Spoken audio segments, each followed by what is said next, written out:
Hey everyone, welcome to another episode of Ag Uncensored with your host, Nathan Filati, right here. And today I have a colleague in Paul Schrimpf that's been a part of many things precision ag specific and ag tech, and definitely from the media end and marketing end for, I'll say, decades. But Paul, thanks for being on here and spending some time with me and talking about ag technology. But tell us about yourself a little bit so the viewers or listeners know what your deal is. What is my deal? Well, I went to school for journalism. I'm a city kid, grew up in Cleveland. I'm a lifelong Clevelander, still here. So really, ag tech and agriculture overall was probably the furthest from my mind. I actually had a job in sales for 6 years in selling conferences, and then came into turf and ornamental. That was my first job in trade press, was writing for turf and ornamental publications. So I got to ingest some of what was going on in agriculture, but obviously at a completely different level. Also pest control, and worked in that until 1998. Got a chance to shift over to agriculture when I joined what was then Farm Chemicals magazine over at Meister Media, and that became Crop Life magazine later on in 02. It changed names and forged forward. About that same time, we acquired the Precision Ag brand from Elliot Nels and the folks over at Clear Window. Elliot's probably a name a lot of the aficionados know or knew from a past life. He's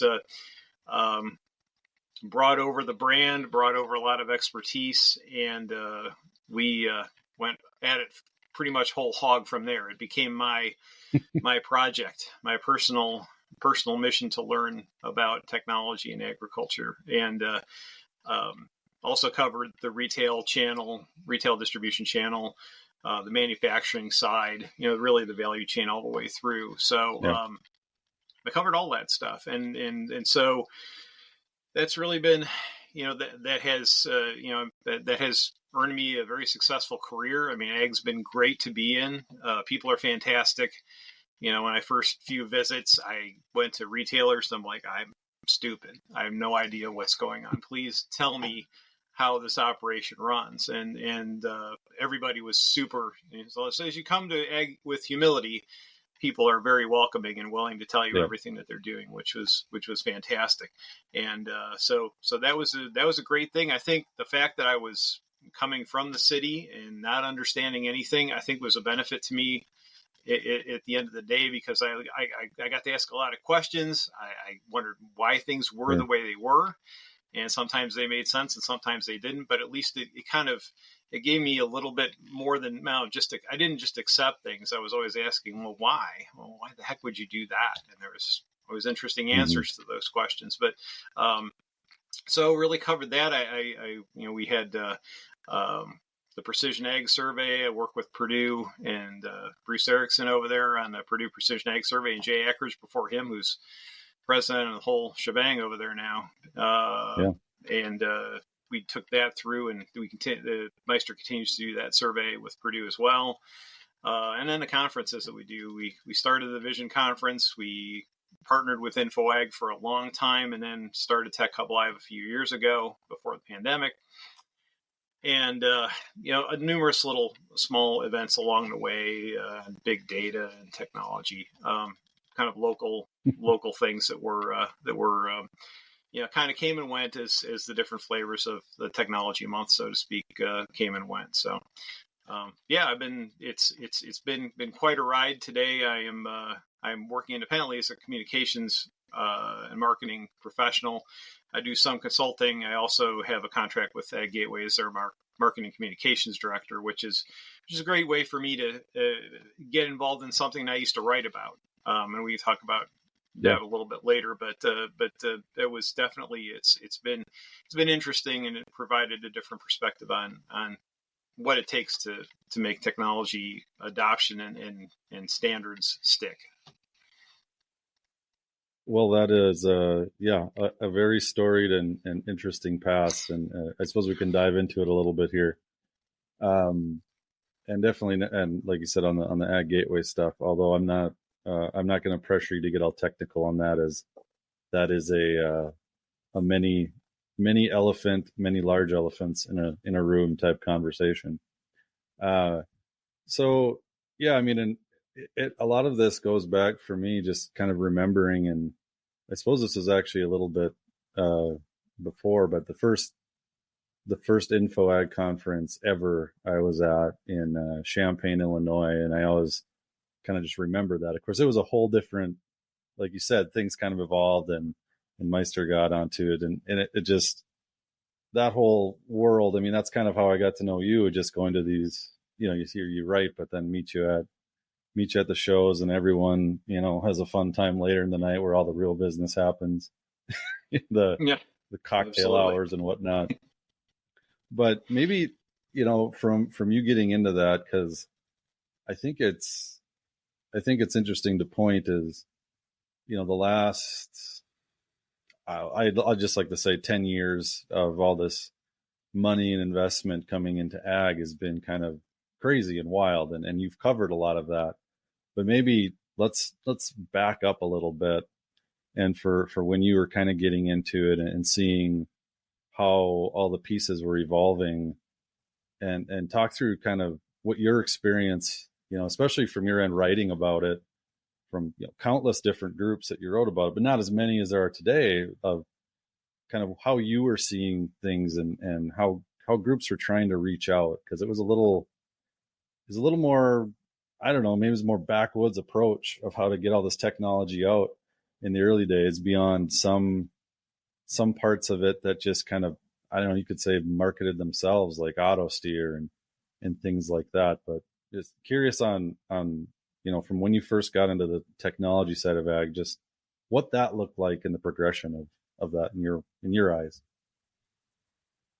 Well, at the time I didn't realize it when I was coming in 98 and 99 was the impact of the .com boom, right? So you Mm-hmm. had and they're a company. I mean, John Deere, with Vantage Point, they probably would rather forget about that. But I think the Yep. Yep. what was really interesting about that is I already knew they saw the internet, they saw GPS, a GPS coming along that was going to be free and open and accurate, as opposed to when we used to have differential correction.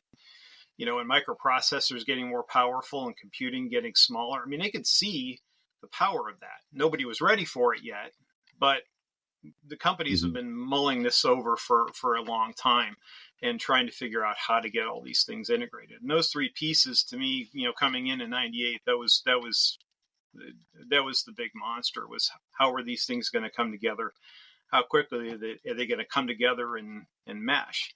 And then, as luck would have it, you start having the .com bust, and all of a sudden, you start seeing, when Rockwell had their vision system, and suddenly they just completely pull out of agriculture and get, that Mm-hmm. happened shortly after I was really getting into it. And then you started really seeing a retraction in investment overall. And I was like, okay, maybe this is maybe this is a short-lived endeavor. Maybe I'll focus on the retail side. But Yeah. there were some dry years there. I mean, InfoAg, in '01 and '03. I mean, those were some really difficult years. We had, we're getting 300-400 people coming to those Yeah. events at that time, and it just was, we were involved in the marketing side. We didn't produce it. That was still uh, there was still Quentin Rund and Harold Reitz and those characters that were putting the conference together.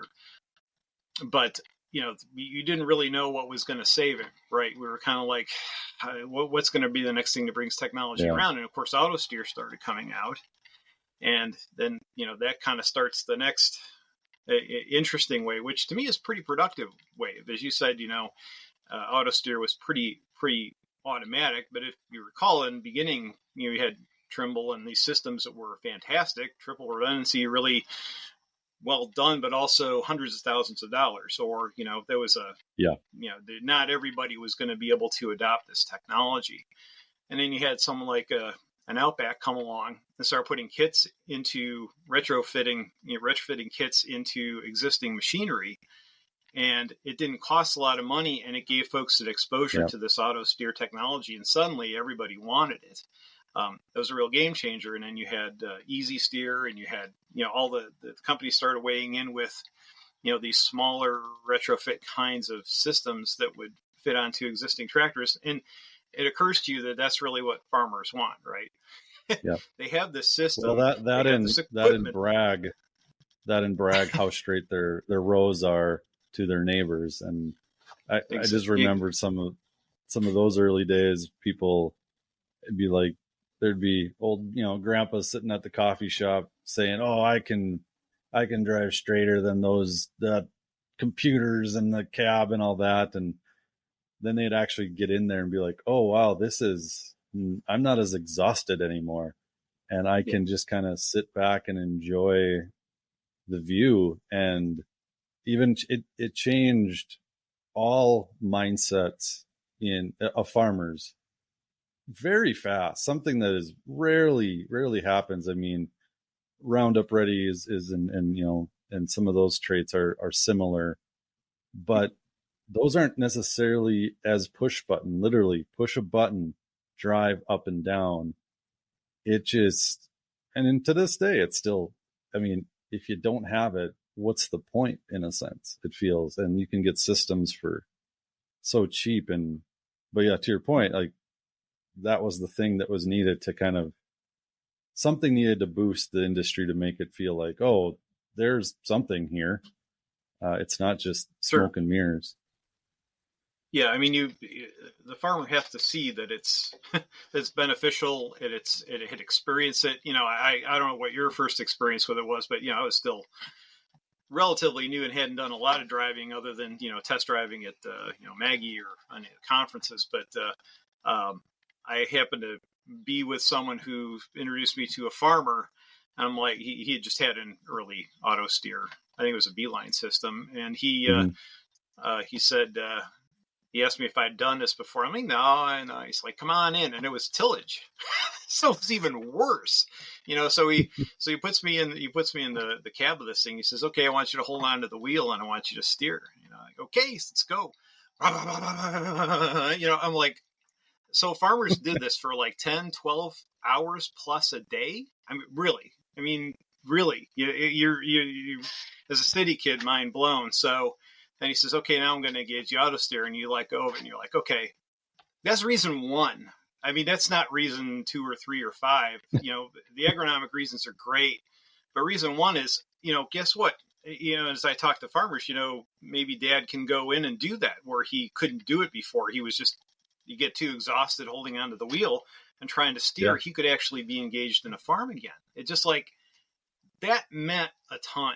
That cultural change, that cultural difference made a big difference, as opposed to, my rows are straight and that's great, but guess what? Rows are straight and anybody can drive it who gets trained on it, and it keeps the rows straight. So that was some of the things I thought were particularly interesting in auto steer, and then it begat all the other stuff. The row, say row and nozzle application, all the things that happen there, turning rows off on automatic shut off and turn on.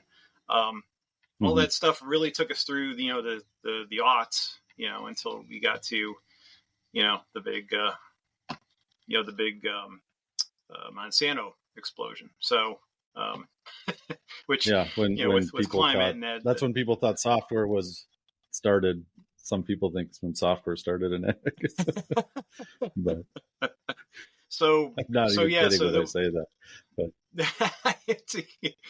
yeah, so that I think was a really, but a lot of that stuff was about efficiency, right? It was about efficiency and comfort. Yeah. It wasn't necessarily about agronomy. It was great that you were auto shutting off and you were doing that, environmentally it was real positive, and not having to overlapping and do no skips, no overlaps, etc. But, the efficiency and comfort was really the big draw from everyone that I talked to and experienced. And that's really what that's a lot of what it's about, is you're fitting a system into an existing agronomic program. the existing equipment that I have. I mean, a lot of things you see, just they ask you to, well, if you buy this and you add this and you add this and you add this, and you do this different thing and you do that different thing, or you add this row, you add this pass, or you change this pass, or you double up on this, and then you're just, okay, you're asking me to change something that I've done for years and years.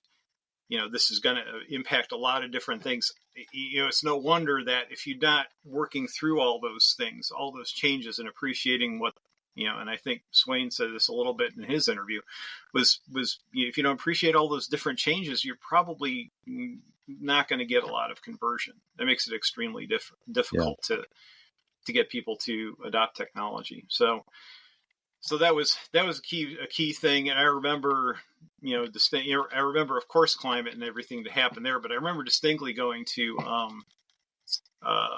and stop me if I'm getting boring, but going to Farm Progress Show and walking into the Monsanto booth the one year, I think it was 2013-ish, and looking at the corner and seeing Julie Labonte working a booth that was field scripts, and it said something about agronomic recommendations, and immediately my eyes bugged out. Made a beeline for Julie. I'm like, what are you doing? And she went on to explain exactly what they were trying to do. And at the time, everybody, Monsanto was not the most loved company, obviously, in agriculture or elsewhere, but you had to give them their due. They made Roundup Ready work. They got growers to pay technology fees, which no one thought they would do.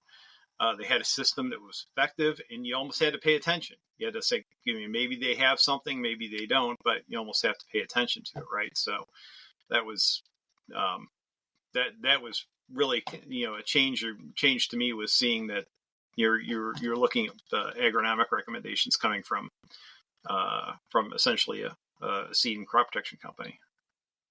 Well, and there was, they definitely highlighted it out. Clearly they spent, a lot of marketing dollars too, I'm sure went, towards the group you were with, as that's what, and to get the exposure out and to talk about it more, which overly, helped the industry, I think, see and react to all the possibilities more. Though I know they weren't necessarily first to try some of those things. They're maybe the first to really try it out on a large scale, which wasn't also perfect. Nothing is when you first start, but they put a lot of shining lights to it. I remember going to, that Farm Progress after they had their own tent just for Climate Field View. And there was like 200 people just roaming around with shirts on. And me and my dad were walking through and be like, holy shit, this is, they're going hard. You could tell, they were spending a couple $100 million a year trying to make their latest investment into something much bigger. Of course, that has changed a lot over the years, but at the same time, there's other core,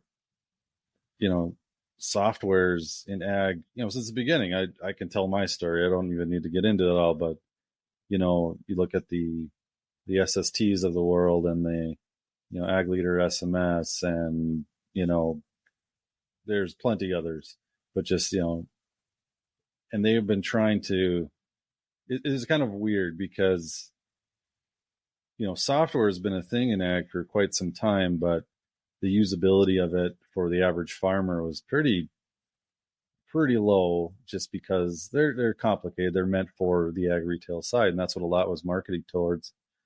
And then there was some, I would say there were some attempts to maybe go direct to the farmer with certain softwares or certain apps a little bit before when, Climate made a big push into it, but really they opened the door to that connection point with the farmers, much like I suppose you could say AutoSteer did too, is saying, hey, here's a nice little app that does these simple things that makes you see your fields in a different way, make some decisions. Maybe we can help automate some things, or hey, it's just a way to say, put your field in here and we'll tell you about how much it rained. I mean, that's kind of a lot where it started. And then, they kind of trickled down from there. And I think, from your point on the retrofitting side of auto steer, because that was a big point. Not everyone could buy the newest, latest, greatest thing where it was all just integrated. Not even, it took the OEMs a while to even implement those steering valves into them directly. But that was what I think also helped. And, this is where I'll give the precision planting guys a lot of credit too, is for, they took it one step further on the machine side where, for retrofit that dirty old planter and make it nice again.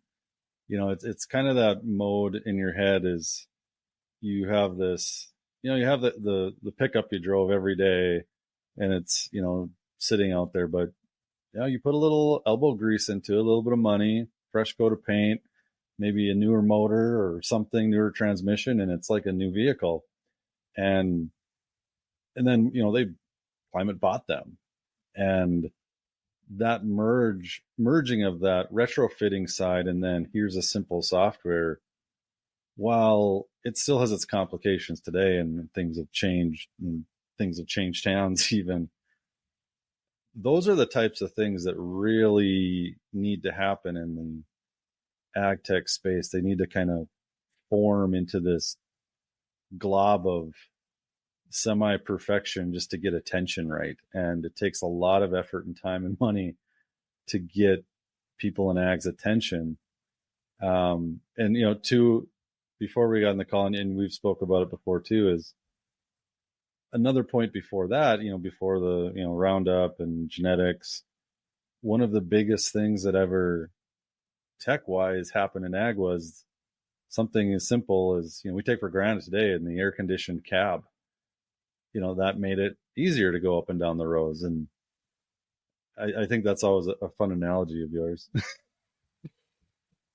Yeah, I mean, it's when you think about the life-changing technologies, the real game changers. I mean, think about if the power that air conditioning gives you to update to improve the cab.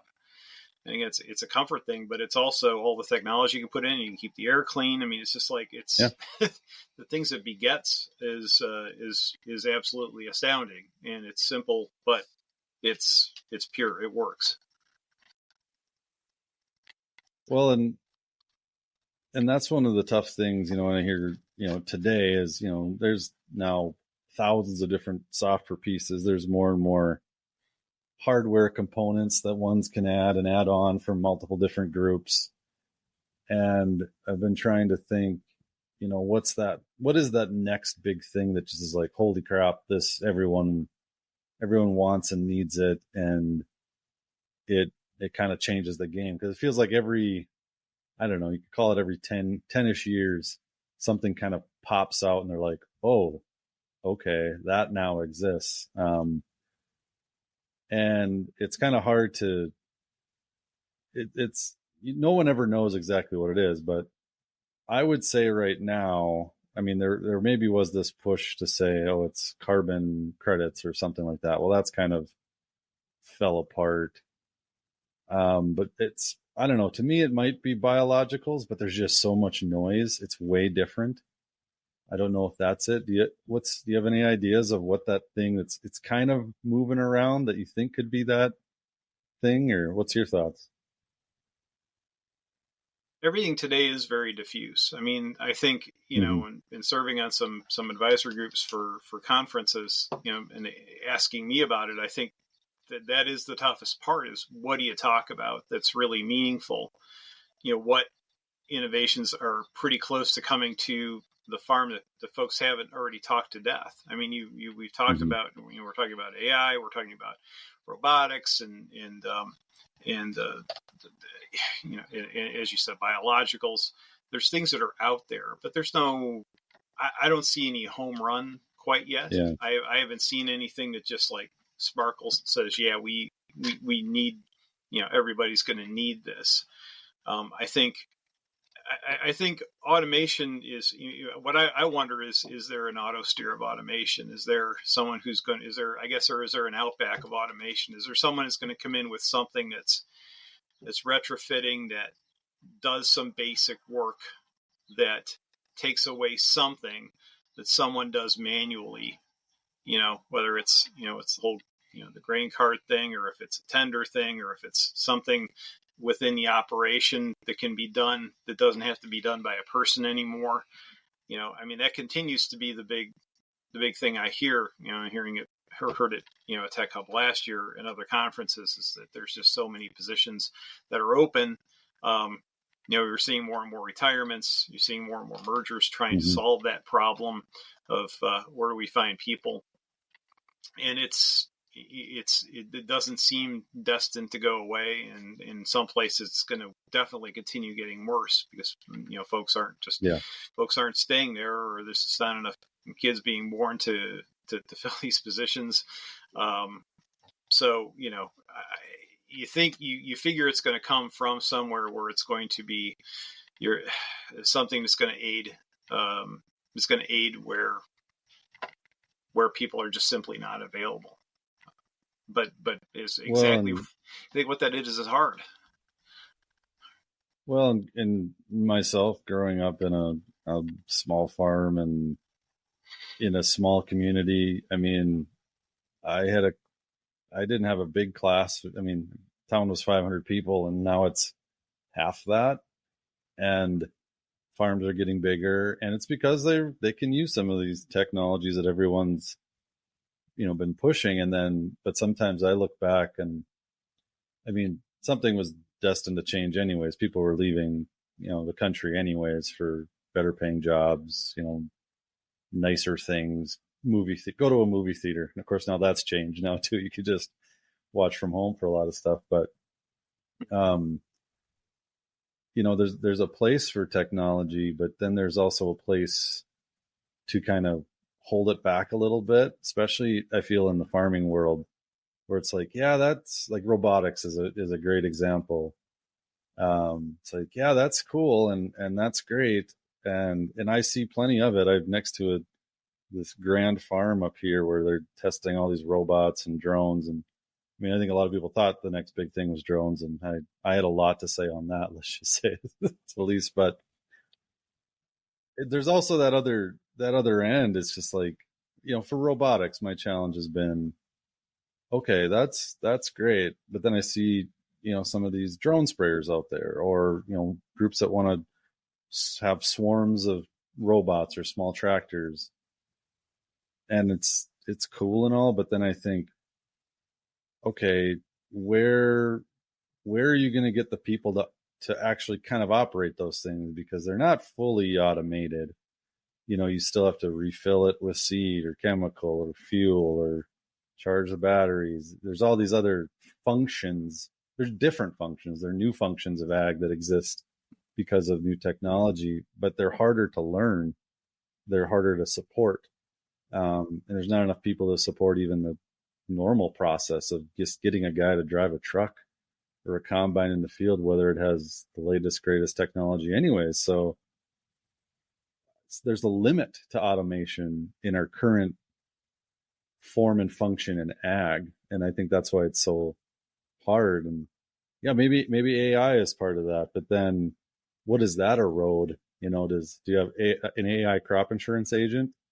Do we have an AI crop banker or marketing planner? I mean, honestly, if someone could figure out an AI and I know it's being worked on, to, do better grain marketing. I mean, that's 30, 40% changes in your net income, usually just from how you market your grain. And if it was just a click of a button and just kind of did all that crazy analysis in the back, yeah, that would be a pretty big deal. I could see that, because the data is so insane to it, and the numbers, it's like, well, that's a perfect opportunity. But then you take away the local grain traders and the guys that work at the elevator that are doing that, and that relationship thing. And we got to be careful. Yep. Maybe that's what I'm trying to say. It's hard. Yeah. Yeah. And as you said, you talked about a little bit about consolidation. You wonder, I used to ask about this all the time. So many events you would have thought would precipitate a significant or meaningful consolidation among farmers that has never happened.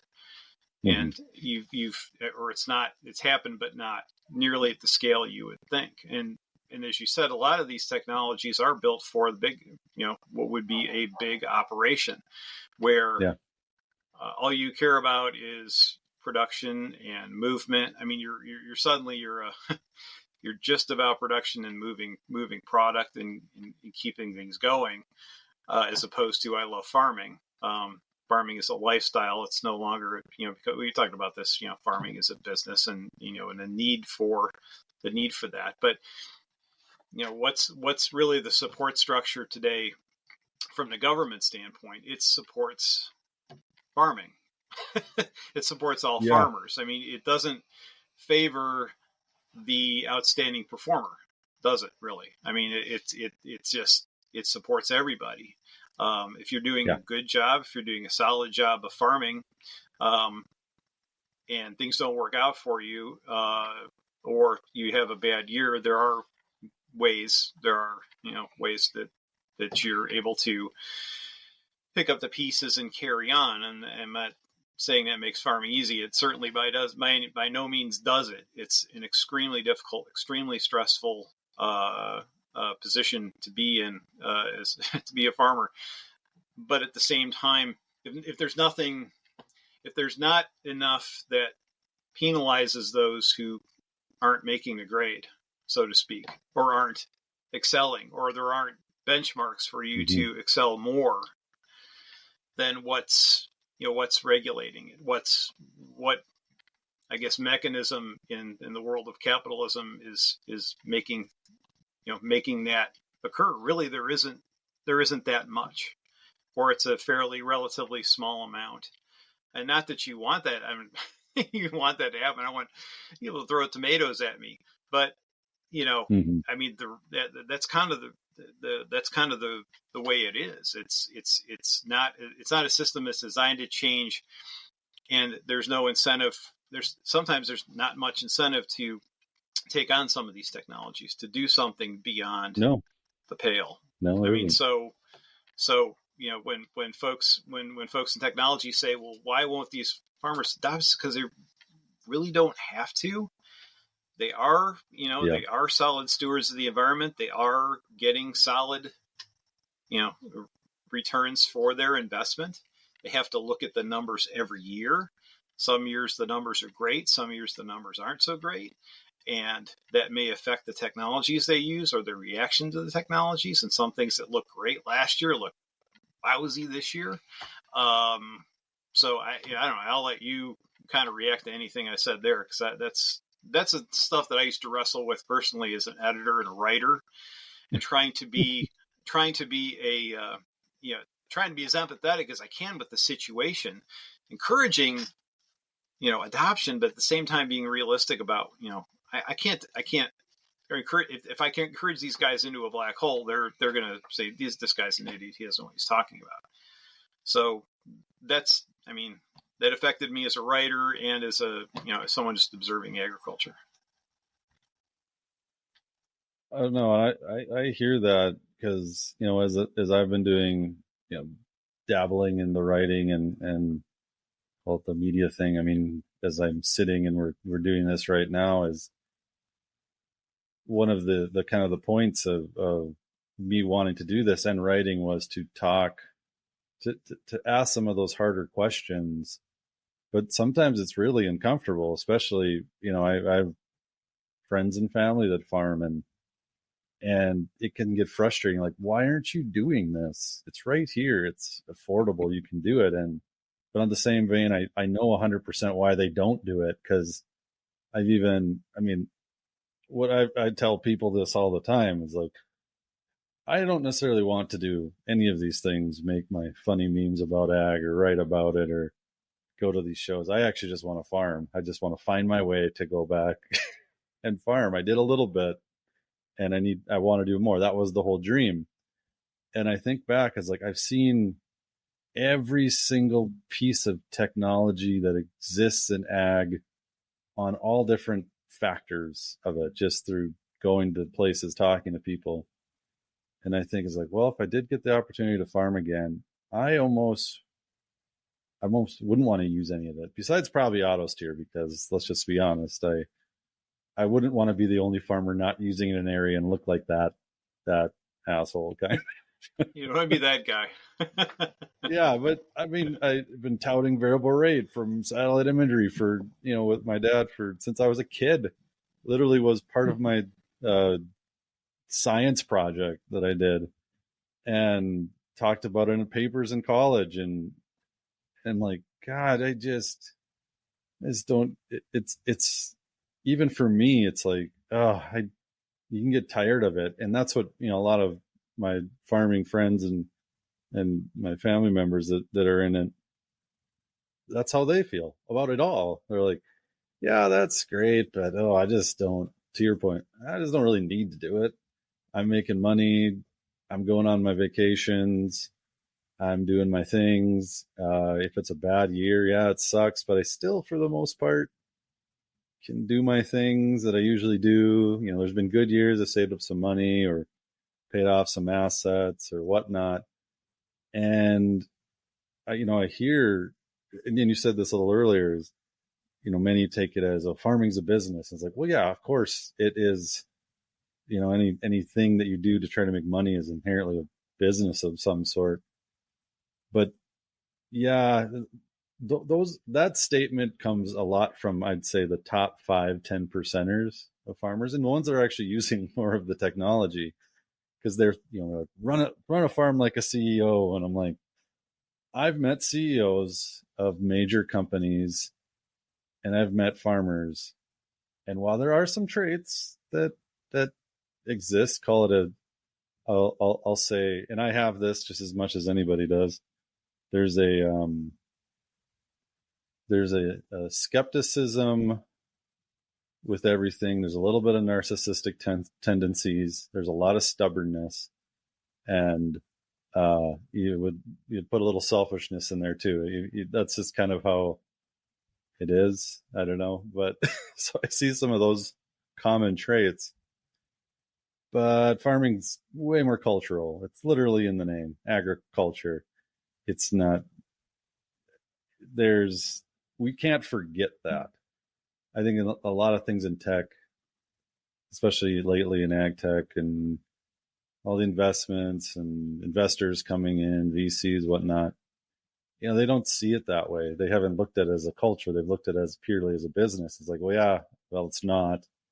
When you proclaim to everybody that, when you say, well, we're helping feed the world, farmers feed the world. And I'm like, cool.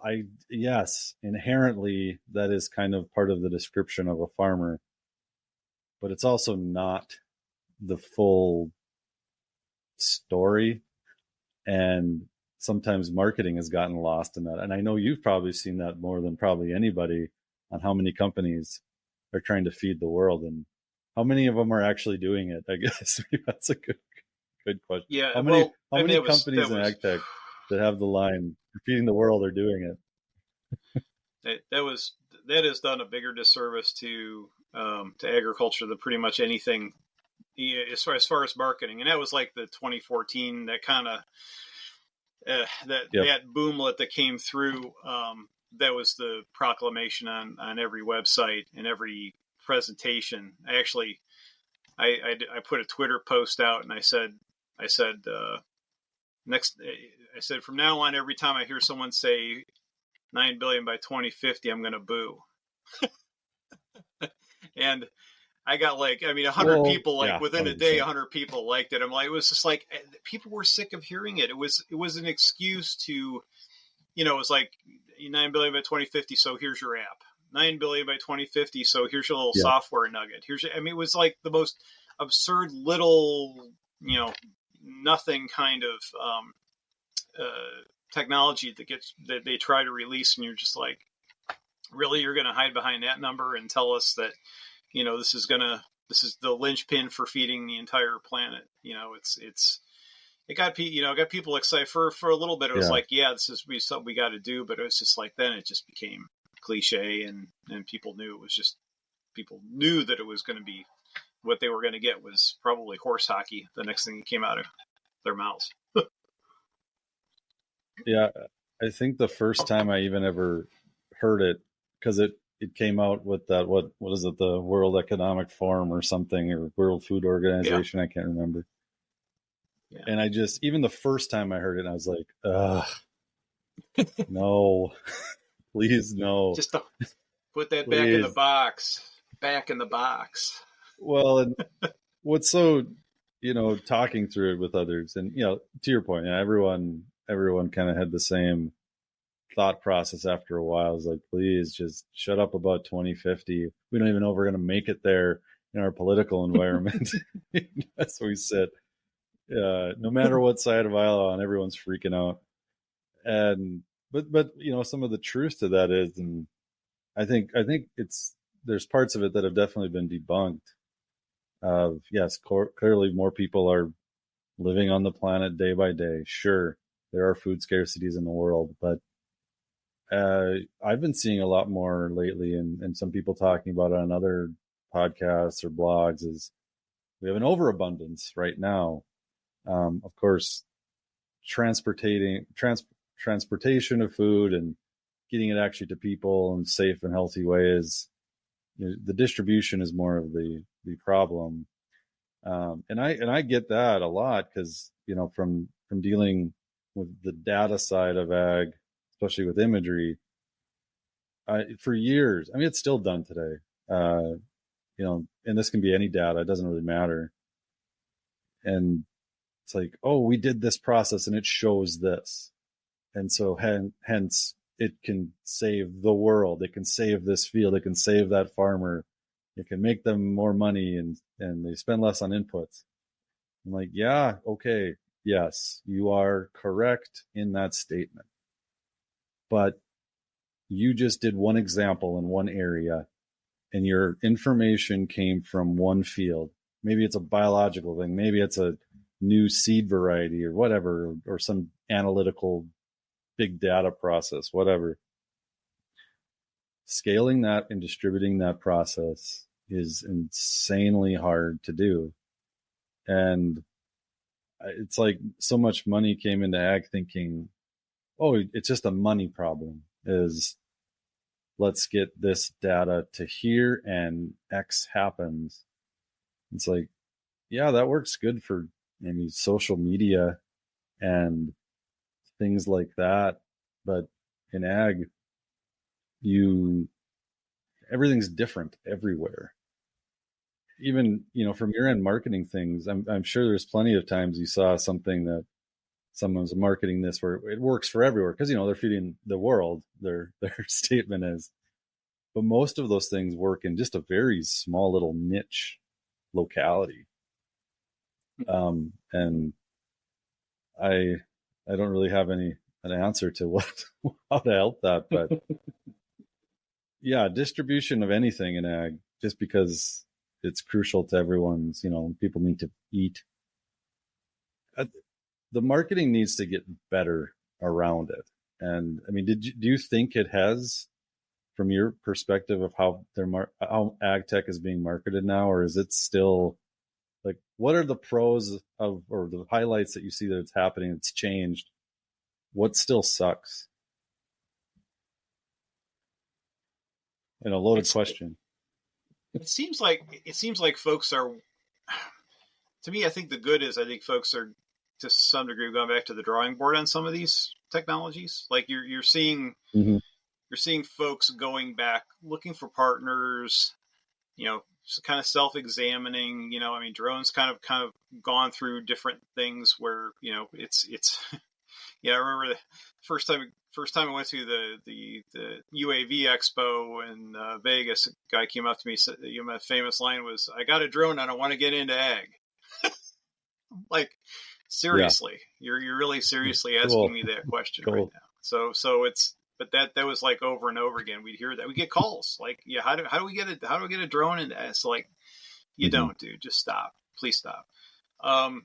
But you see technology. You see going, like, things like Burrow, in the robotics where they're in vineyards and they're carrying carts of food around, or carts of grapes or whatever, so that you don't have people Mm-hmm. actually hauling this stuff around. It's actually robotically going to practical, real practical applications of these things. That to me is gone back to the drawing board and saying, okay, what can we do? What can we absolutely do that will work?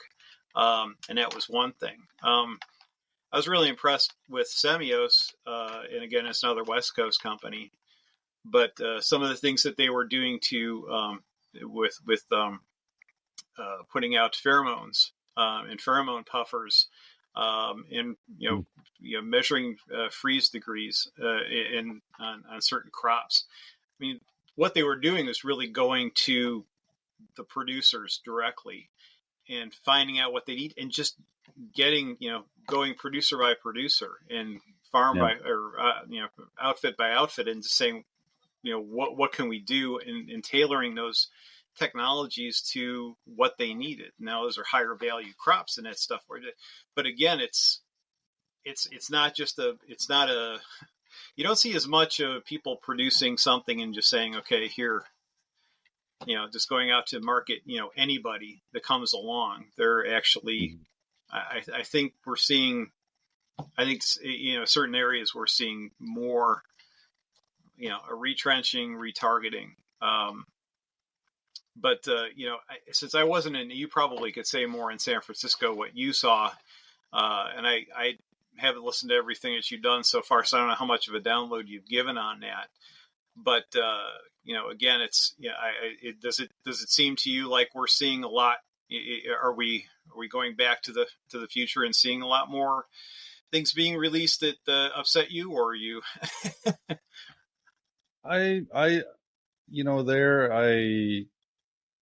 There's always a few things that are like, oh, this again or whatever, that exists. But honestly, for the most part, what I didn't hear a lot of people talk about, and this is maybe a good thing, because honestly, the last 10 years has been, let's raise money and build whatever and just try to do something and sell it so that we can, emulate Climate or Granular or this robotic company, that robotic company. That was the only goal, like, from so many companies, is just raise a bunch of money and sell to one of the major OEMs, because holy shit, hundreds of millions of dollars. You throw 50 in, you get 500 million. It's a win-win for everybody. And like, that was the concern. And now that pretty much the spigot has kind of run out, unless you got something really good, I think it's for the best. And what I didn't see a lot of people just bragging and talking about the money they raised, which I've been so tired of that. Like, you saw the countless press releases that were like, oh, we've raised this from this fund, and now we're this, and now that's going to really help us feed the world now, is this extra $20 million or whatever. And I just, like, I couldn't go on the website. I couldn't go on precisionag.com anymore and see it, or the, Sorry. Yeah, sorry. At the time I was trying, but but the other ones too were like, oh, we're this company, and they're one that raised, I'll just say, hundreds of millions of dollars. And every time they signed up a new client, it could be just some podunk agronomy group in the middle of nowhere, or some, small ag retailer, like, we signed them up and they're going to do this. This is a big press release. I'm like, you guys spent $500 at least on a press release to tell us that you just made a sale? Like, that's weird. Like, I get if it's a big giant contract, but knowing just the amounts that these things are, $20,000-$30,000 contracts, say, is not worth a press release to talk about. Like, just keep it in your pants, man. That's how I think about it. It's like, You don't need to show it everywhere. Just where it's important, sure. Yeah, I mean, some of those successes that people pointed to at the time, like you like AdaptN. I mean, a company that's been around for almost a decade gets acquired. It's like, oh, they got acquired. It's like, well, dude, you know how much pain went into making that a viable product? I mean, it was years of struggle and research to make that happen, and that happened a few times with companies getting acquired. It's like that's how it works. I mean, you need to be out there. You need to have done the homework to make sure that this stuff works. It was as laugh. I hear people say, "Who's?" Oh, sorry. Go ahead. Well, no. To that, I was just going to say is but there's an unfortunate side of that is some of the groups that have gotten acquired, because I've literally seen some of the numbers or people have shared it. It's great they got acquired, but a lot of times they only got acquired because they literally couldn't survive another month on their own, or sales dipped to a point and some of them got bought for pennies on the dollar. There's been a lot of that recently, but some of the other past ones, but of course some of them are good ones too. It's hard to read between the lines of it all, but we digress.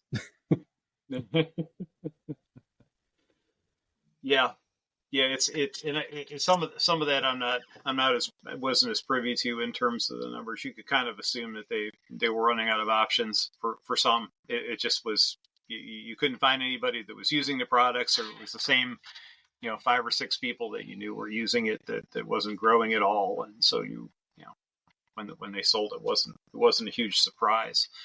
But yeah, it is hard, and there's so many companies that are kind of a mystery out there. What's TELUS going to do with Bragrica, and what's going to happen with FBN, and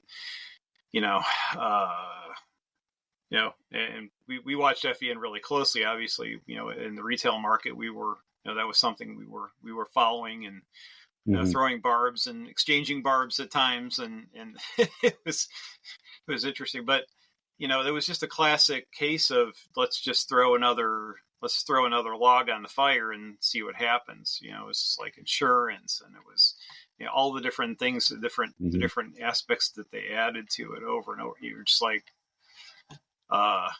so that's not working. Are we doing something new? Are we really doing something new, or are we doing something to divert? And then there's the whole notion of we have this many members.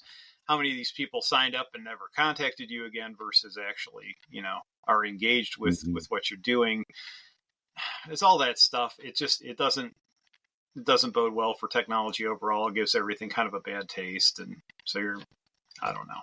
That's the kind of thing that continues to frost me. That's been, I did see that more at the World Agritech thing. And I've seen it more the last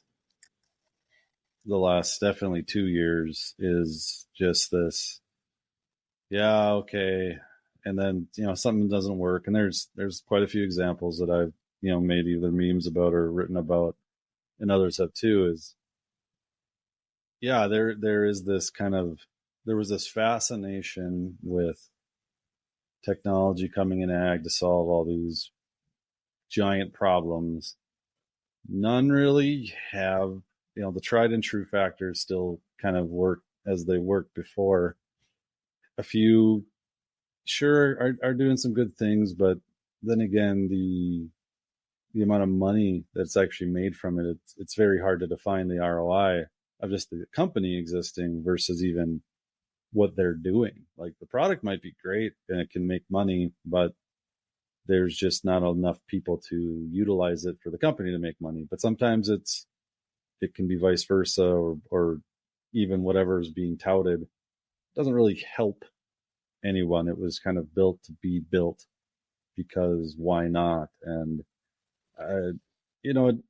does that happen in every technology or every industry? Yeah, I suppose. So it's hard to see it happen too. And I think, though, from what I've been seeing is, and I've been talking about a kind of a reset in it all. there's a want to try again, try better, think about the process a little more. The money groups are like, hey, this has got to be legit. We can't just throw this at it because another fund is doing it for fun. It's like, oh, they are, another VC's throwing in 20 or 30 and they're trying to get the next big thing. It's like, oh, the next big thing that actually doesn't really exist in ag that works that way. It just doesn't work that way. The companies that have done it and bought those companies honestly spend more money keeping them alive, or they just throw them away or sell them off for parts. So what's the point? I think finally that realization is out there and it's like real. And so now, the hard part here is going to be there's still a lot of small companies that are, got good things, but I guess they're going to have to learn the good old fashioned way that, kind of how the beginnings of precision ag and ag tech, happened. There wasn't really anyone investing in it, really, not many. If it was, tiny bits and pieces. You had to make something that worked, that was good, did its job, and you actually had to sell it and get it out to people and, work capitalism how it's meant to be worked. And which I hope keeps out the wrong people, because I think some of the wrong people have came into ag thinking that. I do see it. I could see it too on the the carbon side, climate side. That's weaning off a little bit, getting a little more real. I think the biological side, they're going through that here soon, kind of a culling for the same purposes. But I'll say the data and software end has gone through that phase, and now it's kind of in a let's rebuild. And the war happened. Here we are. You said it more elegantly than I probably did. I think that's pretty much the same kind of point I was trying to make. Is that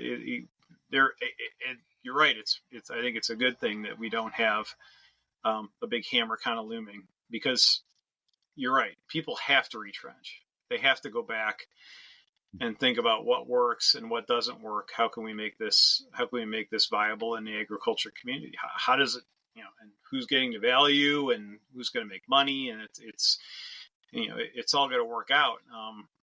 When you think back to, you ask who's going to be the Dave Gates, or who's going to be the Jeff Bezos of agriculture. I'm like, well, who's going to be the Al Myers? Who's going to be the next guy who develops a yield monitor out of his garage and tirelessly chases making it, a commercially viable product, and builds a company like Ag Leader? Who's going to be David Waits, who takes technology out of a university and creates a software program that becomes SST, that becomes Agrica? And,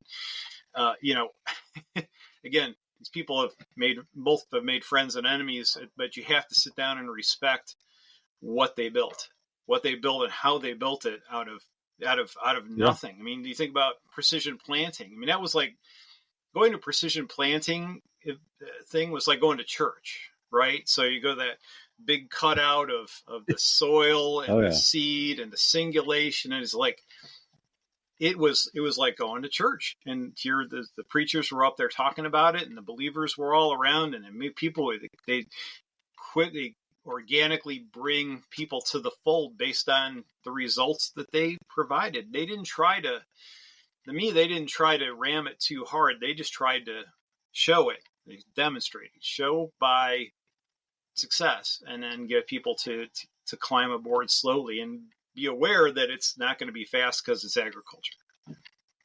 Well, and to the precision planting point, I remember hearing a little more about it, and actually some of that was, I mean, they're very the founders and the people around it and building that up, I mean, they were very church oriented in general. They used some of those actual kind of mindsets in it. But I think I heard, I can't even think of his name, who started it again, but it escaped my head too. I was hoping you wouldn't ask me. It's them big wells and look it up. Well, it'll come to me, but yeah, he took I think his wife quit his job. then the kids were homeschooled and they traveled around in basically a camper, and they went to all the farm shows, and he just pushed and pushed it. And yeah, that was for years, because he created us a new little kind of seed disc, and no one sees that initially, that insane hard work and going to all the conferences and all the meetings. And it's why I kind of wanted to do this podcast too, is to, like, those things need to be talked about. And while talking about the past can be monotonous, and people can dwell on the past too much, of, oh, this was done then and this was done now. And I can do it from time to time too. I mean, look at all the things that my dad tried to do with imagery and going around and getting it just to people like it and be this evangelist around it, and definitely did his part in the same way, although we're still fighting that battle anyways. But sometimes that, just talking through it so that people that want, maybe have more energy or have more money or more want or need, that can be that next kind of voice, they need to see and learn also where it started, why they even got to that point, and whether whether they're made a lot of money on it, or whether they're still fighting, or heck, there's some people that aren't even alive anymore that's done some big things. But there's a history on it all, and maybe you and me just need to write a book on it or something one of these days, and sell it to the 1,000 people that would buy it. Probably something like that. Oh, so yeah, trials and tribulations of precision ag, there were a story. I mean, there are amazing stories. I was lucky enough when I first started in '99, we did a Millennium issue of Farm Chemicals magazine, where I was in charge of the precision side. So I went out, took a car, and just kind of drove around and met a bunch of people who were influential at the time. And the backstories that I couldn't write were just wildly entertaining. Yeah. The competitive juices flowing and battles going back and forth, people undermining other people. It was like absolute. I got a few. I remember a few I'm of sure them you myself. It's great. It's great. It's great stuff. It was great theater, but it's just people. You're right. People do need to understand it wasn't just people plunking down technologies and making a lot of money. It was hand-to-hand combat with marketing, especially in ag.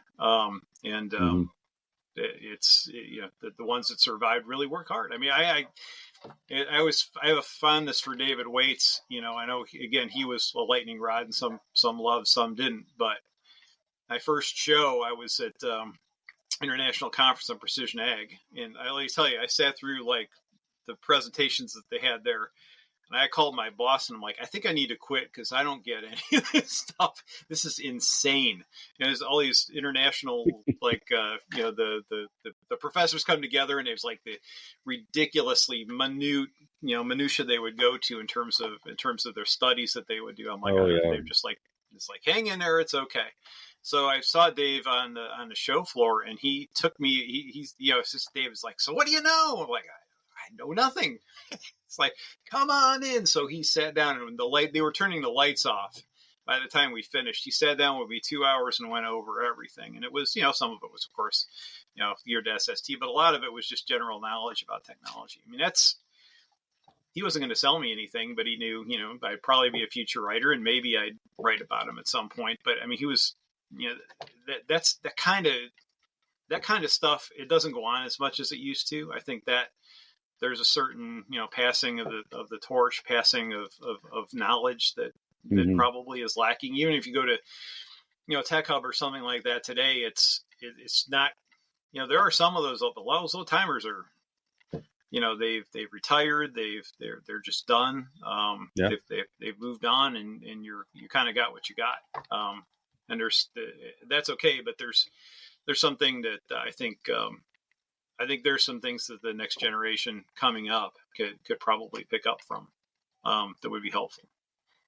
Yeah, and with it does. There is a fun story my dad has told me when I can't remember the group, somewhere down south, a lot of cotton, and my dad drove down there and was in the meeting room and sitting. The person that first person he met walking out the door was Dave Waits, and he said something. He's like, Lanny, you ain't got this or whatever. It was competitive, and other good friends and colleagues. There's more to it, like I said. And I've actually thought of, I'll have to do it on here, is because Matt came into it too. It'd be trying to get Dave and Matt, then me and my dad on podcasts, and we could talk about what father son ag tech. There's like no one else that even fits. I wouldn't dare put my kid in this industry at this point in time. So we could talk through that of like how the I mean, we have our different paths clearly, but just the dynamics of it. So would be fun. But yeah, that is, like I said, I think that's important, and why you do the things you've done, and I've written some of the stuff too, is there's so much to be told from the past that can help the future. Of course, there's a lot of things that can be done now that couldn't have been done in the past either, even if people wanted them to. It just wasn't possible. Some of the adoption things of just software, I mean, with phone apps and internet, I mean, we developed stuff, to run off the internet way too early. We never should have done it that way, but that was kind of a way to separate yourself. And the whole apps and internet in rural areas is now, it's still tough, it's still not perfect, but it's a lot of these tech things just couldn't have been done in the past. I mean, no one wants to sit with an old iPack or whatever and write a prescription on a screen you can barely see, which literally I've used one of those programs to do just that, and take the little pencil and like hit a little zone and change the rate, and like, this is awful. No one wants that. No one wants a stylus to do that in that realm. But so, okay, another point, and maybe it's going to kind of be the last point we can close up, is so talking about, there's kind of this reset of things that's good in ag tech, and I it kind of hits to kind of what you're doing today with Ag Gateway is, what was it around? I want to say 2013, 14, craziness, money's coming in, Climate got sold for a bunch. There's just this excitement. It's like everything's exciting. Like even InfoAg that year, I think it was the biggest one ever. It was like, there's like 1,400 people there or something. It was just, we knocked the doors off, and I think it was it might have been 15 or 16. It was crazy.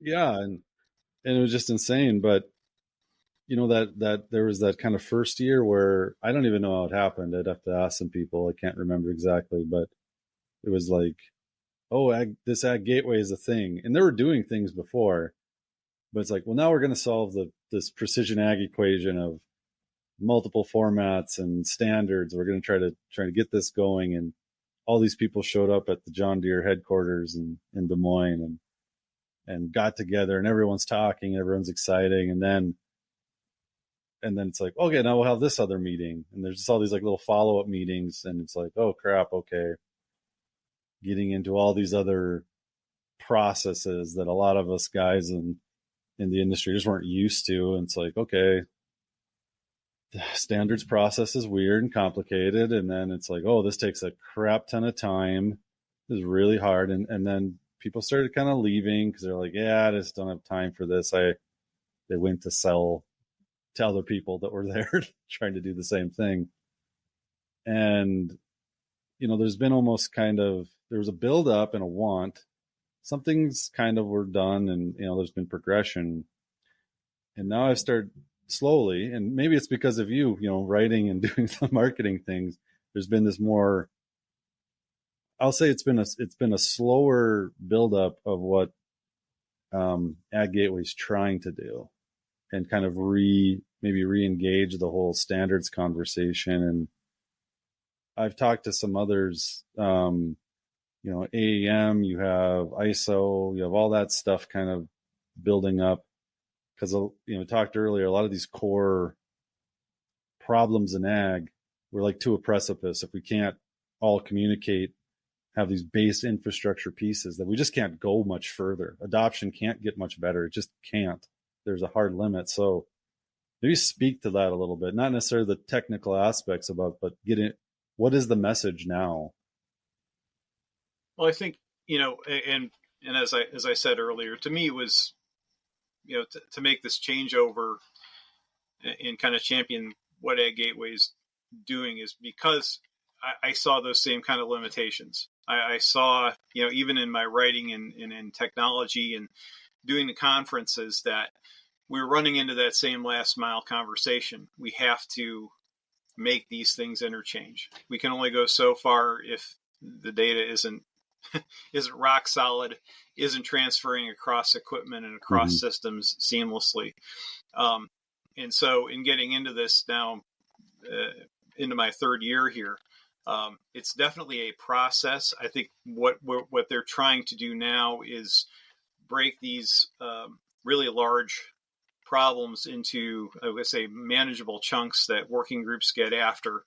Sure. So we're just going to build one accomplishment on top of another. And you're not going to see a lot of publicity about individual accomplishments within those working groups, but eventually we'll get to a point where we can release something that's meaningful. So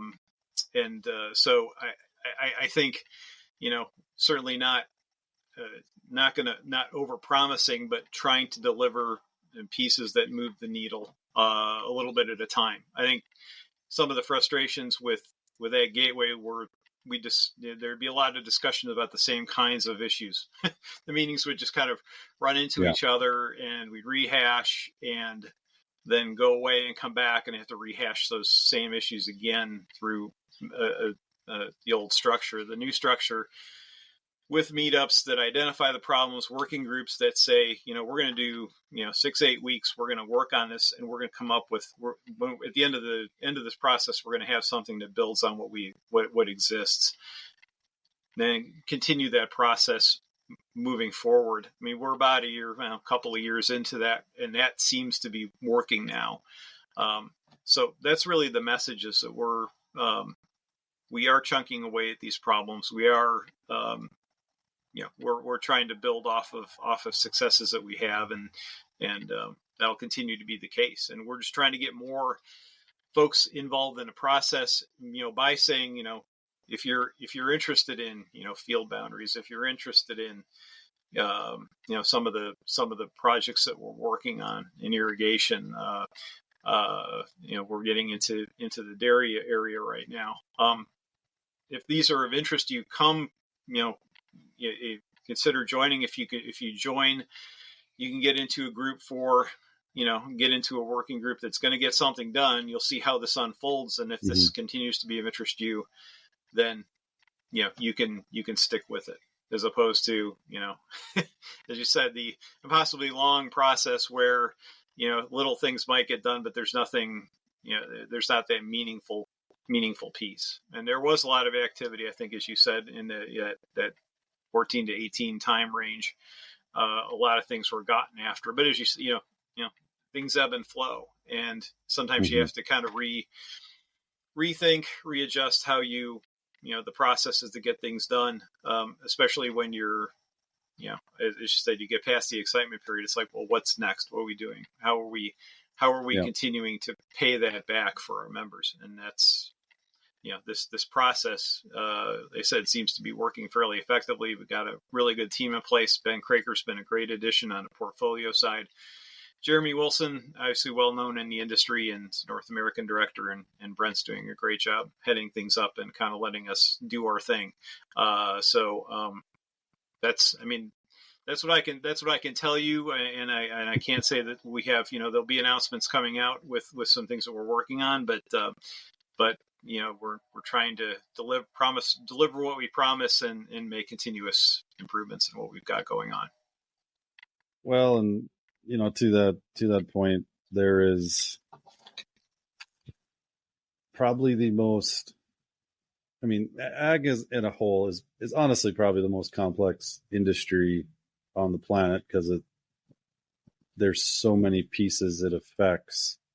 From, you know, my conversation I had, or my latest podcast with Carter Williams was, you know, whether we like it or not, ag heavily influences healthcare. It's like, and some would say healthcare is the most complicated industry. It's like, yeah, well, what we eat actually really affects us, and what we eat and drink and all that. And that just downtrods into every single other industry out there in some sense. And so to create standard processes within it, while there is some, and it's been, you know, slow going, it is insanely important. So yeah, I would say to anybody, if they can, definitely get part of the Ag Gateway side of things, and then I guess any other affiliates, or I mean, because there are other groups, you know, working within it, different working groups and different other standard organizations I know that are tied in different various ways, and it's not easy. There's nothing, just like the whole, like as we were talking earlier, just building anything in ag on the technology front or in general, but you know, as the main focus is the ag tech side, it is not as easy as people thought some to be, to some extent, and plenty knew it was hard, but a lot of people didn't. They thought it was like, oh, there's just this piddly industry that's not digitized very well, like the last world industry that's not fully digitized. And like, yeah, there's a really good reason for that, because just saying, like, it's because, you know, it's kind of big, it's kind of complicated. Like, every field's a little different, every farmer's a little different, every ag business person's a little different. There's just so many ways to handle it, and maybe now that realization is finally there. It's like, oh, maybe there's an in between where we, you know, there's the paper model, but there's a little this digital model. Maybe we'll just slowly go at this, because I mean, I've told people for a long time, it's like, you know, ag really just excels in a slow kind of linear line, and there's all these, like, in between that, there's all these little ups and downs. There's not, Yep. you know, that whole, here's this big uplift and then the trough of disillusionment, and then it goes like, no, it's just ag just kind of goes, and then there's all these little things in ag that just go up and down because of the weather and markets and war, or something tries new, because that affects everything. Like, you can have, I mean, anytime, you know, just as an example, trying to sell imagery to people, no one wanted to buy it on really good years in ag, because like, oh, we've made too much money, we're good, we'll spend it in other things or pay off bills, buy assets that, you know, physically gain in value. And then on the bad years, it's like, oh, we don't have enough money to do this because, you know, we're poor, and oh, woe is me. And it was kind of those in between years. It's like, oh, well, yeah, I could do a little more, I could try this. But those in between years, those really, the average years never really exist much. It's either high and mighty or low and slow. I don't know. And that's why some of the adoption's been so hard. It's just, it's any business, it's so hard to fall into those lines. I mean, John Deere makes billions of dollars a year, and then they're like, oh, we're going to lay off these 100 workers. It's like, you guys make $5 billion a year. Well, we see in these things, and they're just trying to keep the status quo on this nice trajectory, because you can't survive if you don't. I mean, John Deere's been around for 100 and I just forget the number. Yeah. I mean, how have they survived all those years? How they know how to survive the ebbs and flows of agriculture. Maybe it's laying off a few people here, it's adding a few people there, whatever it is. If they're doing it, they probably know what the heck they're doing. They just never, there's no willy-nilly, there's no, there's not like a new company that's just hacking off people because they've got no way to pay them, or there's no payroll. It's never that kind. It's always deliberate. generally smart, I think. From a distance, those companies have been around forever, and if they've been around forever and they're in ag, they know what they're doing. You know, it was like in ag when I was when I was a crop life, you always knew when the consultants were coming in with bad reports, because you get the calls in June and May and June. We're going to cut our fourth quarter program. And it was, whatever big company or that big company or this input or that input. And then you're just like waiting for the rest of them to call, like, oh no, this is a bad harbinger. And there were some companies that just like, they were gonna cut that fourth, if it wasn't going well, they were gonna cut the fourth quarter no matter what. You're just like, but we always got those kind of early warnings that said, but you got to give it to them. I mean, they've survived a long time for a reason, because they know how to negotiate the curves and the slings and the arrows. But the other thing you're saying about new companies, I hope you're right. I think and that was always a frustration, was the approach that companies coming in with, and maybe the not having a big bang is the best thing for this industry. Maybe the fact that there is no, and I've thought of that too. And, as I'm wake up at 3 a.m, I think, it's probably a good thing that we don't have a big monster looming. Cause you won't have everyone rushing to the table trying to get a piece of the pie. It's better off if we're deliberate and we're smart about what we're investing in, and we, these companies get after something that's meaningful, instead of the flavor of the month or whatever. Well, I think if it's really hard to do, but any companies that can, or they're trying to get into ag right now, I don't even care what they are. Yeah, they have to build themselves on a foundational rule of knowing how to survive bad years and knowing what to do on good years, because that's how farmers stay around too. That's how ag generally works. Other industries are different. And if they can't build their companies in that realm to either, maybe they have to have multiple product modes that, work in every area. It's like, right now, commodities aren't great, but they're not awful.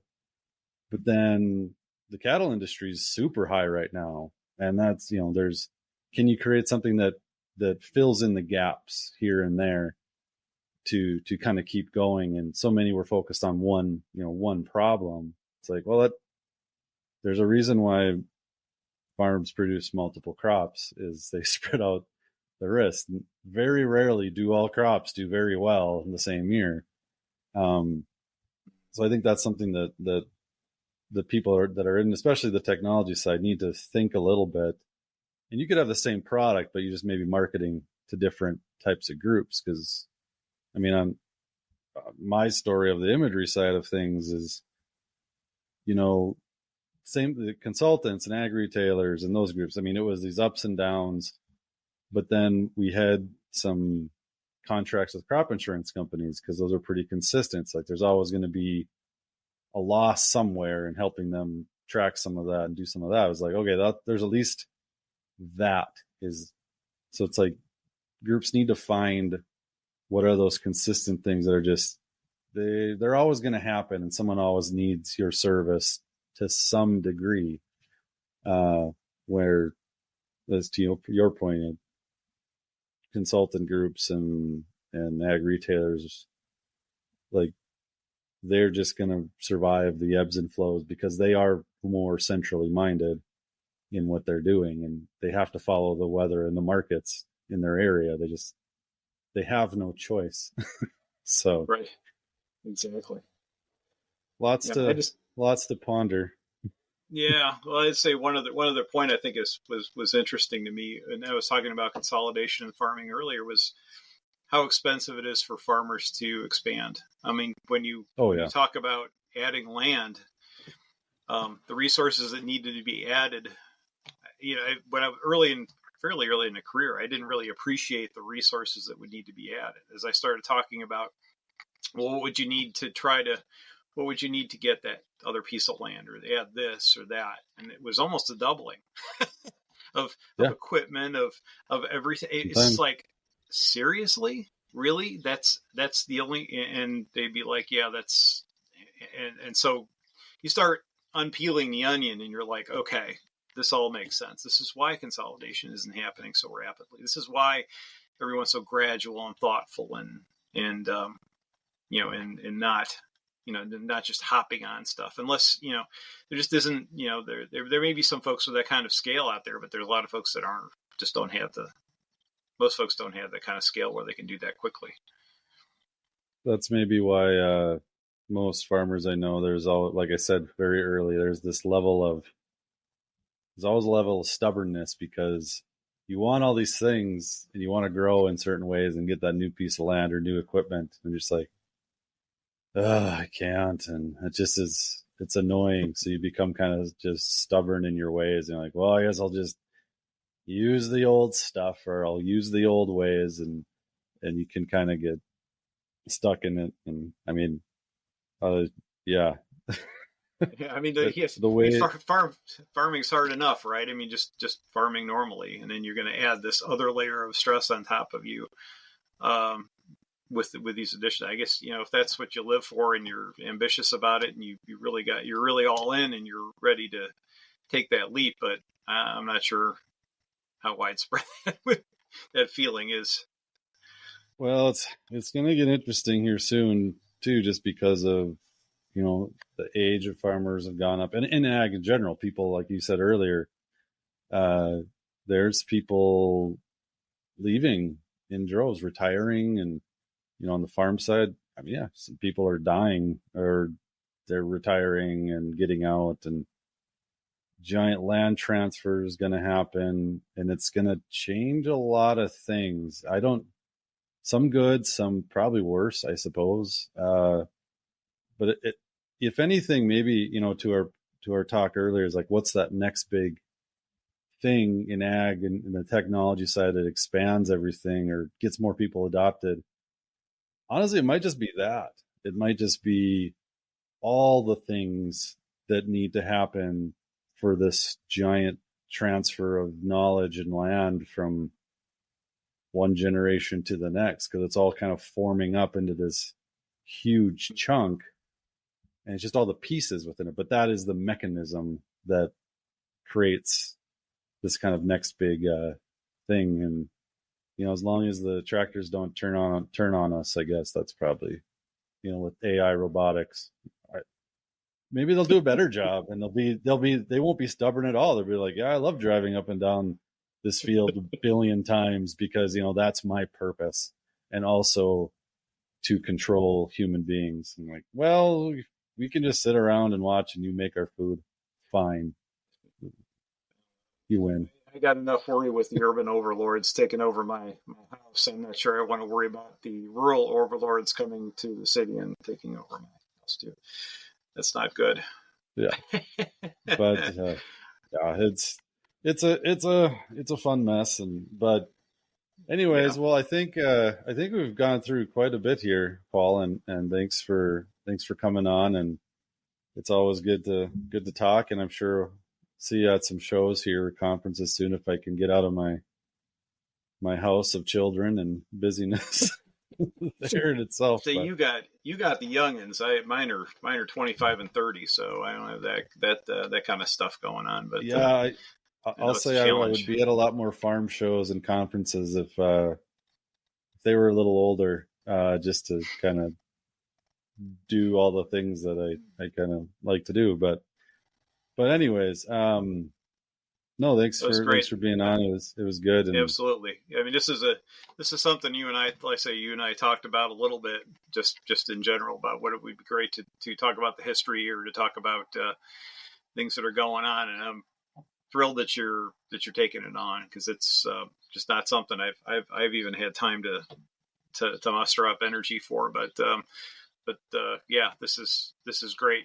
And you've got the youthful energy, and you've got all the body's buried knowledge from your own experiences and your dad's, and everyone else, and you know who to talk to. So I'm excited to keep hearing these podcasts and finding out what you got next.